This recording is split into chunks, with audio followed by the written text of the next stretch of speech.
Hi everyone.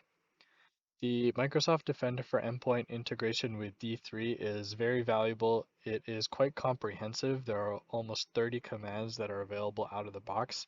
This is entirely developed and maintained by the D3 development team. The commands cover case management, data enrichment, and incident response. On the case management side, you can ingest data directly from MDE into D3, and you can also synchronize updates back to MDE from D3 in case any updates are made to the alert, such as the status or severity change. That can all be sent back to keep both platforms in sync. On the data enrichment side, we can get additional information on the host, on IOCs, and we can run advanced searches to find any related events or compromised devices. Additionally, we have remediation actions available, such as quarantining hosts, files, and initiating scans. You can also test any command individually. For example, here I want to run list hosts in the lab environment. This one doesn't require any inputs, but for other commands, you'll see the expected inputs and outputs here. In the test window, I'll select the connection we want to use and hit test command. This is an example of the exact data we'd get back when running this in the playbook. For every integration, it requires a connection. For Microsoft Defender for Endpoint, here we can see the connection that's been set up. It requires a tenant ID, client ID, and client secret. Once those parameters are added, you can hit test connection and save. Now the integration is ready for you to use in the playbook.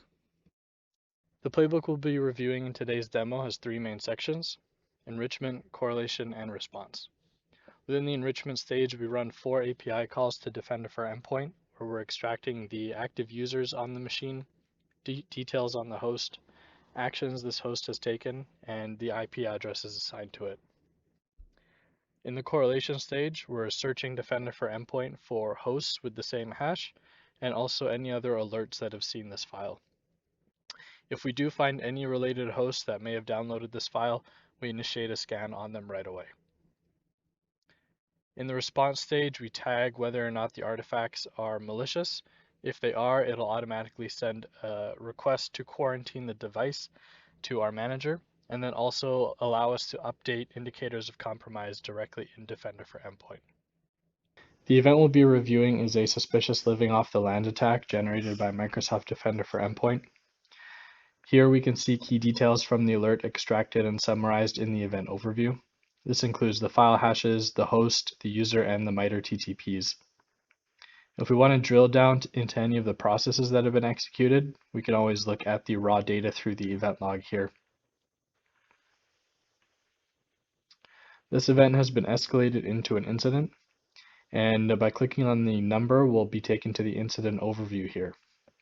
On the left-hand side, we'll see summary data about the incident, who the owner is currently and when it was created. On the right-hand side, we'll see 4 incidents that D3 has tagged as related. This is likely because they have similar artifacts.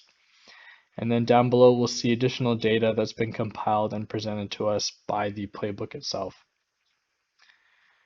If we go to the playbook on the left-hand side, we'll see the exact same workflow we just reviewed, except this has had live data run through it. If we want to see the results from any one of these tasks, we can click on them. We'll see the input, and then also the result from Defender for Endpoint. The total runtime for this playbook is 4.5 seconds up until the response stage. Then the email approval is automatically sent to our management team. And if we go to the pending task section, we have the option to update any IOCs in Defender for Endpoint. Thank you for listening to our summary of how Microsoft Defender for Endpoint and D3 integrate to automate some of your incident response actions.